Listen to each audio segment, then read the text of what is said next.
ಚಿಂದಿ ಉಡಾಯಿಸೋ ಖಾರ ಬಣ್ಣ ರುಚಿಯನ್ನು ನೀಡುತ್ತದೆ. ಆಚಿ ಮೆಣಸಿನ ಪುಡಿ ಚಿಂದಿ ಉಡಾಯಿಸೋ ಖಾರ ಬಣ್ಣ ರುಚಿ. ಅಧಿಕಾರಿಗಳು ಪ್ರಕರಣ ಸಂಬಂಧ ಕೆಎಸ್ಸಿಎ ಡಿಎನ್ಎ ಸಿಬ್ಬಂದಿ ವಿಚಾರಣೆ ಆಗಿದೆ. ಕೆಎಸ್ಸಿಎ ಕಚೇರಿಗೆ ಭೇಟಿಯನ್ನು ನೀಡಿ ಮಾಹಿತಿಯನ್ನು ಪಡ್ಕೊಂಡಿದೆ ತಂಡ. ಘಟನೆಯ ಸಂಬಂಧ ಕೆಎಸ್ಸಿಎ ಸಿಬ್ಬಂದಿಯನ್ನ ವಿಚಾರಣೆ ನಡೆಸಿರುವಂತ ಸಿಐಡಿ. ಕೆಲ ಗಾಯಾಳುಗಳ ಹೇಳಿಕೆ ಕೂಡ ಪಡಿತಾ ಇರುವ ತನಿಖಾ ತಂಡ. ಇದು 4 ಆರೋಪಿಗಳನ್ನ ಕಸ್ಟಡಿಗೆ ಪಡೆಯುವಂತ ಸಾಧ್ಯತೆ ಇದೆ.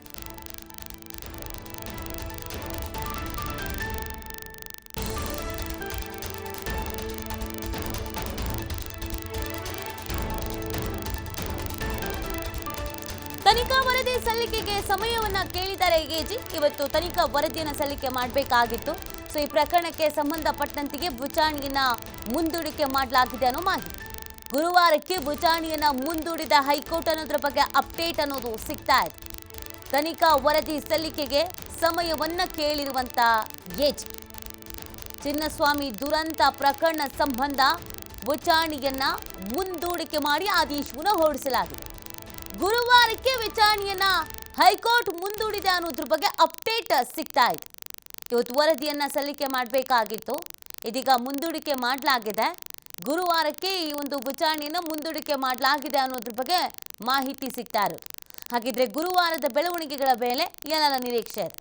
ಹೈಕೋರ್ಟ್ ಕೂಡ ಈ ಸರ್ಕಾರಕ್ಕೆ ಛೀಮಾರಿಯನ್ನ ಹಾಕುತ್ತಾ ಅಥವಾ ಯಾವ ಥರದ ಆಕ್ಷನ್ ಅನ್ನ ತೆಗೆದುಕೊಳ್ಳುತ್ತೆ? 11 ಜನ ಸಾವನ್ನಪ್ಪಿದವರಲ್ಲ, ಅವ್ರಿಗೆ ನ್ಯಾಯ ಸಿಗಬೇಕಲ್ಲ. ಅವ್ರ ಕುಟುಂಬಸ್ಥರು ಆಗ್ರಹಿಸ್ತಾ ಇರೋದು ಇದನ್ನೇ. ನಮಗೆ ಒಟ್ಟಿನಲ್ಲಿ ನ್ಯಾಯ ಅನ್ನೋದು ಬೇಕು. ಯಾರೇ ತಪ್ಪು ಮಾಡಿದ್ರು, ಎಂಥ ದೊಡ್ಡವರೇ ತಪ್ಪು ಮಾಡಿದ್ರು, ಸರ್ಕಾರವೇ ತಪ್ಪು ಮಾಡಿದ್ರು, ಯಾರೇ ತಪ್ಪು ಮಾಡಿದ್ರು ಅವ್ರಿಗೆ ಶಿಕ್ಷೆ ಆಗಬೇಕು, ಈ ಸಾವಿಗೆ ನ್ಯಾಯ ಸಿಗಬೇಕು ಅಂತ. ಆ ಹಿನ್ನೆಲೆಯಲ್ಲಿಗೆ ಕೋರ್ಟ್ನಲ್ಲಿ ಏನು ಬೆಳವಣಿಗೆ ಆಗುತ್ತೆ ಅನ್ನೋದು ಸಹಜವಾಗಿ ಪ್ರಶ್ನೆ ಆಗಿದೆ. ಈಗ ಗುರುವಾರಕ್ಕೆ ಮುಂದೂಡಿಕೆ ಮಾಡಲಾಗಿದೆ ಅನ್ನೋದ್ರ ಬಗ್ಗೆ ಮಾಹಿತಿ ಸಿಗ್ತಾ ಇದೆ. ಗುರುವಾರ ಇನ್ನೇನೇನು ಆಗತ್ತೆ ಅನ್ನೋದನ್ನು ನೋಡಬೇಕಾಗಿದೆ. ಸರ್ಕಾರದ ವತಿಯಿಂದ ವಕೀಲರು ಸರ್ಕಾರದ ಕಡೆಯಿಂದ ಯಾವುದೇ ಸಮಸ್ಯೆಗಳಾಗಲಿಲ್ಲ, ಸರ್ಕಾರಕ್ಕೆ ಯಾವಾಗ ಮಾಹಿತಿ ಸಿಕ್ತು, ಅದರ ಸಂಪೂರ್ಣ ವ್ಯವಸ್ಥೆಯನ್ನು ಯಾರು ನೋಡ್ಕೊಳ್ತಾ ಇದ್ರು, ಭದ್ರತೆ ಆಗಿರ್ಬೋದು, ಸಿದ್ಧತೆ ಆಗಿರಬಹುದು, ಕಾರ್ಯಕ್ರಮ ಇಲ್ಲೇ ಆಗಬೇಕು ಅಲ್ಲೇ ಆಗಬೇಕು, ಪಾಸ್ ಆಗಿರ್ಬೋದು, ಟಿಕೆಟ್ ಆಗಿರ್ಬೋದು, ಇದೆಲ್ಲದರ ಸಂಪೂರ್ಣ ವ್ಯವಸ್ಥೆಯನ್ನು ಜವಾಬ್ದಾರಿಯನ್ನು ಹೊತ್ಕೊಂಡಿದ್ದು ಯಾರು? ಅದು ಪ್ರಶ್ನೆ ಇದೆ. ಸೊ ಇದೀಗ ಚಿನ್ನಸ್ವಾಮಿ ದುರಂತ ಪ್ರಕರಣಕ್ಕೆ ಸಂಬಂಧಪಟ್ಟಂತೆಗೆ ವಿಚಾರಣೆಯನ್ನು ಗುರುವಾರಕ್ಕೆ ಮುಂದೂಡಿಕೆ ಮಾಡಲಾಗಿದೆ. ತನಿಖಾ ವರದಿ ಸಲ್ಲಿಕೆಗೆ ಇದೇ ಸಂದರ್ಭದಲ್ಲಿ ಎಜಿ ಸಮಯ ಕೇಳಿದ್ದಾರೆ. ವರದಿ ಸಲ್ಲಿಸೋಕೆ ಏನು ಕಷ್ಟ ಆಗ್ತಿದೆ? ಹಂಗಾಮಿ ಮುಖ್ಯ ನ್ಯಾಯಮೂರ್ತಿ ಕಾಮೇಶ್ವರ ರಾವ್ ಇದನ್ನು ಪ್ರಶ್ನಿಸಿದ್ದಾರೆ. ಏನು ಸಮಸ್ಯೆ? ವರದಿ ಸಲ್ಲಿಸೋಕೆ ಟೈಮ್ ಯಾಕೆ ಪ್ರಶ್ನಿಸ್ತಾ ಇದ್ದಾರೆ. ತನಿಖೆ ಮುಗಿಯೋಕೆ 1 ತಿಂಗಳು ಬೇಕು. ಕೋರ್ಟ್ ನೀಡುವ ಯಾವುದೇ ನಿರ್ದೇಶನ ಪಾಲಿಸೋಕೆ ಸರ್ಕಾರ ಸಿದ್ಧ. ಪ್ರಕರಣ ಸಿಐಡಿ ತನಿಖೆ ವರ್ಗಾವಣೆ ಆಗಿದೆ. ಸಿಐಡಿಯಿಂದಲೂ ತನಿಖೆಯನ್ನು ನಡೆಸಲಾಗ್ತಿದೆ. ಕೆಲವು ಆರೋಪಿಗಳನ್ನು ಬಂಧಿಸಿ ತನಿಖೆಯನ್ನು ನಡೆಸಲಾಗ್ತಾ ಇದೆ. ಮುಚ್ಚಿದ ಲಕೋಟೆಯಲ್ಲಿ ವರದಿಯನ್ನು ಸಲ್ಲಿಸಲಾಗುತ್ತೆ. Advocate general Shashikiran Shetty statement ಮಾಡಿದ್ದಾರೆ. ವರದಿ ಸಲ್ಲಿಕೆಗೆ 2 ದಿನ ಮಾತ್ರ ಅವಕಾಶವನ್ನು ಕೊಟ್ಟಿದೆ ಕೋರ್ಟ್ ಅನ್ನೋದ್ರ ಬಗ್ಗೆ ಅಪ್ಡೇಟ್ ಸಿಗ್ತಿದೆ. ಈ ಬಗ್ಗೆ ಮತ್ತಷ್ಟು ಮಾಹಿತಿ ನೀಡ್ತಾರೆ ನಮ್ಮ ಪ್ರತಿನಿಧಿ ಸಂತೋಷ್. ಇವತ್ತು ಕೋರ್ಟ್ನಲ್ಲಾದಂಥ ಬೆಳವಣಿಗೆ ಬಗ್ಗೆ ಮಾಹಿತಿ ನೀಡೋದಾದ್ರೆ ನೀತಿ ಏನು ಕಾಲ್ತುಳಿತ ಪ್ರಕರಣಕ್ಕೆ ಸಂಬಂಧಪಟ್ಟಾಗ ಈಗಾಗಲೇ ಹೈಕೋರ್ಟ್ ಸುಮೋಟೋ ಪ್ರಕರಣವನ್ನು ದಾಖಲು ಮಾಡಿಕೊಂಡಿತ್ತು. ಪ್ರಕರಣವನ್ನು ದಾಖಲು ಮಾಡಿಕೊಂಡು ರಾಜ್ಯ ಸರ್ಕಾರಕ್ಕೆ ಈಗಾಗಲೇ ಸೂಚನೆ ನೀಡಿತ್ತು. ಪ್ರಕರಣಕ್ಕೆ ಸಂಬಂಧಪಟ್ಟ ಹಾಗೆ ತನಿಖಾ ವರದಿಯನ್ನ ಸಲ್ಲಿಸಲು ಮಂಗಳವಾರದ ಒಳಗಡೆ ವಿಚಾರಣೆಯನ್ನ ಮುಂದೂಡಿಕೆಯನ್ನ ಮಾಡಿತ್ತು.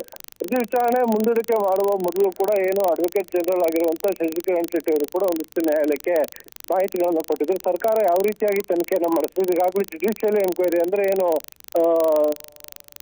ಬೆಂಗಳೂರು ನಗರದ ಡಿಸಿ ಅವರ ನೇತೃತ್ವದಲ್ಲೂ ಕೂಡ ಒಂದು ಪ್ರಕರಣಕ್ಕೆ ಸಂಬಂಧಪಟ್ಟ ಹಾಗೆ ವರದಿಯನ್ನ ಕೇಳಲಾಗಿದೆ. ಅವರು ಕೂಡ ವರದಿಯನ್ನ ಸಲ್ಲಿಕೆಯನ್ನ ಮಾಡ್ತಾ ಇದ್ರು. ಮತ್ತೊಂದು ಕಡೆ ಸಿಐಡಿ ಕೂಡ ತನಿಖೆಯನ್ನ ಮಾಡ್ತಿದೆ. ಪೊಲೀಸ್ ಕೂಡ ಪ್ರಕರಣವನ್ನು ದಾಖಲು ಮಾಡಿಕೊಂಡು ತನಿಖೆಯನ್ನ ನಡೆಸಲಾಗ್ತಾ ಇದೆ. ಇಂಟೆಲಿಜೆನ್ಸ್ ಮುಖಾಂತರ ಕೂಡ ಸಾಕಷ್ಟು ಮಾಹಿತಿಯನ್ನ ಕಲೆ ಹಾಕೊಂಡಿದ್ವಿ. ಆದಷ್ಟು ಬೇಗ ನಾವು ಏನು ಈ ಮಾಹಿತಿಯನ್ನು ಕೂಡ ನ್ಯಾಯಾಲಯಕ್ಕೆ ಸಲ್ಲಿಕೆಯನ್ನ ಮಾಡ್ತೀವಿ ಅಂತ ಹೇಳಿದ್ರು.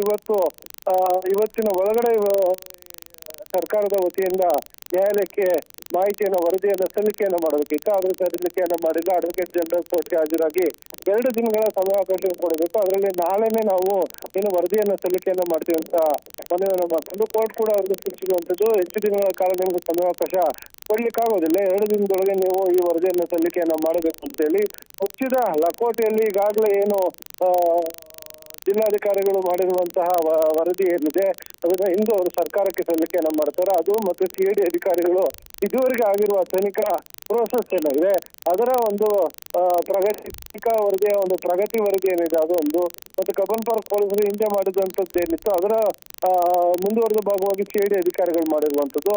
ಎಲ್ಲಾ ಪ್ರಗತಿ ವರದಿಯನ್ನ ನಾಳೆ ನ್ಯಾಯಾಲಯಕ್ಕೆ ಸರ್ಕಾರದ ವತಿಯಿಂದ ಸಲ್ಲಿಕೆಯನ್ನ ಮಾಡಲಾಗುತ್ತೆ. ಇದಾದ ನಂತರ ನ್ಯಾಯಾಲಯ ಎಲ್ಲಾ ಮಾಹಿತಿಯನ್ನ ಪರಿಶೀಲನೆ ಮಾಡಿ, ಅಂದ್ರೆ ಇದು ಘಟನೆಗೆ ಕಾರಣವಾಗಿ ಏನೆಲ್ಲ ಆಯ್ತು ಪ್ರಿಲಿಮಿನರಿ ಆಗಿ ಇವರು ತನಿಖೆಯನ್ನ ಮಾಡಿದಾರ, ಸಂಪೂರ್ಣ ವರದಿಯನ್ನು ಸಲ್ಲಿಕೆಯನ್ನ ಮಾಡ್ತಾರ,